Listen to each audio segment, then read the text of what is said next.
ಯಾರಾದರೂ ನಾವು ಬಿಜೆಪಿಯಲ್ಲಿ ಸಲಹೆ ಮಾಡಿದ್ದು ವ್ಯಕ್ತಿಗಲ್ಲ, ಯುಟಿ ಖಾದರ್ ಕೂತ್ಕೊಳ್ತಾರೆ, ಮತ್ತೊಬ್ಬರು ಕೂತ್ಕೊಳ್ತಾರೆ ಅನ್ನೋದಕ್ಕಿಂತ ಹೆಚ್ಚಾಗಿ ಸ್ಪೀಕರ್ ಹುದ್ದೆಗೆ ನಾವು ಗೌರವ ಕೊಡಬೇಕು. ಹಾಗಿದ್ರೆ ನಾವು ಕೈ ಮುಗಿತಾ ಇರುವುದು ಒಂದು ಧರ್ಮದ ಮುಖಂಡಿಗ, ಒಬ್ಬ ಧಾರ್ಮಿಕ ಮುಖಂಡ ಕುರ್ಚಿ ಮೇಲೆ ಕೂತ್ಕೊಂಡು ಇದ್ದಾರೆ ಅನ್ನೋ ಕಾರಣಕ್ಕೆ ನಾವು ಕೈ ಮುಗಿತಾ ಇದ್ದೇವೆ. ಪ್ರಜಾಪ್ರಭುತ್ವದಲ್ಲಿ ಇಂಥ ಒಂದು ಅಪಹಾಸ್ಯ ಮಾಡಿದಂಥ ಮತ್ತೊಬ್ಬ ಮಂತ್ರಿ ನೋಡಿಲ್ಲ. ನಾಡಿದ್ದು ಏನು ಸದನ ನಡೀತಾ ಇದೆ, ಈ ಸದನದ ಸಂದರ್ಭದಲ್ಲಿ ಜಮೀರ್ ಅಹಮದ್ ಅನ್ನುವಂಥ ಒಬ್ಬ ಮಂತ್ರಿ, ಪ್ರಜಾಪ್ರಭುತ್ವದಲ್ಲಿ ಸ್ಪೀಕರ್ ಸ್ಥಾನಕ್ಕೆ ನಾವೆಲ್ಲರೂ ಗೌರವ ಕೊಡಬೇಕು. ಶಾಸಕರಾಗಿದ್ದವರು, ನಾನು ಕೆಳಮನೆಯಲ್ಲೂ ಕೆಲಸ ಮಾಡಿದ್ದೆ, ಮೇಲ್ಮನೆಯಲ್ಲೂ ಕೆಲಸ ಮಾಡಿದ್ದೆ, ಅಸೆಂಬ್ಲಿಗೂ ಹೋಗಿದ್ದೆ, ವಿಧಾನ ಪರಿಷತ್ತಿನ ಕಾರ್ಯಕಲಾಪದಲ್ಲೂ ಭಾಗವಹಿಸಿದ್ದೆ. ಒಬ್ಬ ಜವಾಬ್ದಾರಿ ಇರುವಂಥ ಯಾವುದೇ ಒಬ್ಬ ಸದಸ್ಯ ಬಂದ ತಕ್ಷಣ ಆ ಸ್ಪೀಕರ್ ಕುರ್ಚಿಗೆ ಕೈ ಮುಗಿಯುವುದು ಸಂಪ್ರದಾಯ.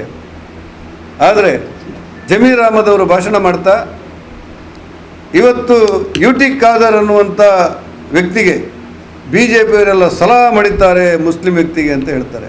ಅಂದರೆ ಸ್ಪೀಕರ್ ಕುರ್ಚಿ ಕೂಡ ಧರ್ಮದ ಲೇಪನ ಮಾಡ್ತೀರಾ ನೀವು? ಯಾರಾದರೂ ನಾವು ಬಿಜೆಪಿಯಲ್ಲಿ ಸಲಹೆ ಮಾಡಿದ್ದು ವ್ಯಕ್ತಿಗಲ್ಲ, ಯುಟಿ ಖಾದರ್ ಕೂತ್ಕೊಳ್ತಾರೆ, ಮತ್ತೊಬ್ಬರು ಕೂತ್ಕೊಳ್ತಾರೆ ಅನ್ನೋದಕ್ಕಿಂತ ಹೆಚ್ಚಾಗಿ ಸ್ಪೀಕರ್ ಹುದ್ದೆಗೆ ನಾವು ಗೌರವ ಕೊಡಬೇಕು. ಹಾಗಿದ್ರೆ ನಾವು ಕೈ ಮುಗಿತಾ ಇರುವುದು ಒಂದು ಧರ್ಮದ ಮುಖಂಡಿಗ, ಒಬ್ಬ ಧಾರ್ಮಿಕ ಮುಖಂಡ ಕುರ್ಚಿ ಮೇಲೆ ಕೂತ್ಕೊಂಡು ಇದ್ದಾರೆ ಅನ್ನೋ ಕಾರಣಕ್ಕೆ ನಾವು ಕೈ ಮುಗಿತಾ ಇದ್ದೇವೆ. ಪ್ರಜಾಪ್ರಭುತ್ವದಲ್ಲಿ ಇಂಥ ಒಂದು ಅಪಹಾಸ್ಯ ಮಾಡಿದಂಥ ಮತ್ತೊಬ್ಬ ಮಂತ್ರಿ ನೋಡಿಲ್ಲ.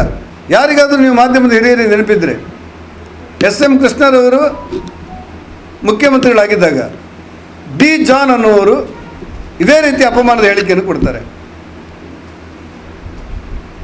ಆರೋಪಗಳು ಬರುತ್ತೆ, ಮುಖ್ಯಮಂತ್ರಿಗಳು ಡಿ ಜಾನ್ ಕರೀತಾರೆ SM ಕೃಷ್ಣರವರು, ಧಾರ್ಮಿಕವಾಗಿ ಇಂಥ ಅಪನಂಬಿಕೆ ಮಾತಾಡಿದ್ದೀನಿ, ನೀನು ರಾಜೀನಾಮೆ ತಗೊಳ್ಳು ಅಂತ ಹೇಳ್ತಾರೆ.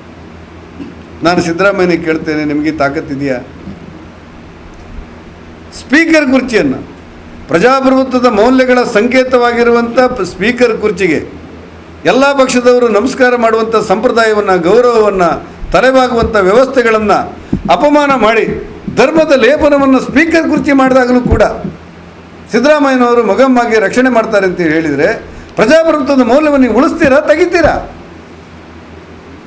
ಅತ್ಯಂತ ಖಂಡನೀಯವಾದ ಈ ಘಟನೆಯನ್ನು ಅಸೆಂಬ್ಲಿಯಲ್ಲಿ ಉಲ್ಲೇಖ ಮಾಡಲಿಕ್ಕೆ ಎಲ್ಲ ಸಿದ್ಧತೆಗಳನ್ನು ಮಾಡಿಕೊಂಡಿದ್ದೇವೆ. ಒಟ್ಟಾರೆ ಕಾಂಗ್ರೆಸ್ ಸರ್ಕಾರ ಪ್ರಜಾಪ್ರಭುತ್ವದ ಮೌಲ್ಯಗಳನ್ನು ಎತ್ತಿ ಹಿಡಿಯುವುದನ್ನು ಬಿಟ್ಟು ಭ್ರಷ್ಟಾಚಾರವನ್ನು ಎತ್ತಿ ಹಿಡಿಯುವಂಥ ಮಟ್ಟಕ್ಕೆ ಇಳಿದುಬಿಟ್ಟಿದೆ. ಮಂತ್ರಿಗಳು ಸರ್ವರನ್ನು ಒಳಗೊಂಡಂಥ ಸರ್ಕಾರ ರಚನೆ ಮಾಡುವುದು ಬಿಟ್ಟು ಸ್ಪೀಕರ್ ಚೇರಿಗೂ ಕೂಡ ಧರ್ಮದ ಲೇಪವನ್ನು ನಡೆಸುವಂಥ ವ್ಯವಸ್ಥೆ ಮಾಡ್ತಾ ಇದ್ದಾರೆ. ಬರದಿಂದ ತಲ್ಲಣಗೊಂಡಂಥ ರೈತರಿಗೆ ಬದುಕನ್ನು ಕಟ್ಟಿಕೊಡಬೇಕಾದಂಥ ಸರ್ಕಾರ ಕೇಂದ್ರ ಸರ್ಕಾರದ ಮೇಲೆ ಗೂಬಿ ಕೂರಿಸುವಂಥ ನಾಟಕ ಆಡ್ತಾ ಇದೆ. ವಿಫಲವಾದಂಥ ಒಂದು ಸರ್ಕಾರದ ರಾಜೀನಾಮೆಯನ್ನು ತಮ್ಮ ಮೂಲಕ ಕೇಳ್ತೇನೆ. ಬರುವ ಸದನದಲ್ಲಿ ಇದೆಲ್ಲವನ್ನು ಉಲ್ಲೇಖ ಮಾಡ್ತೇವೆ.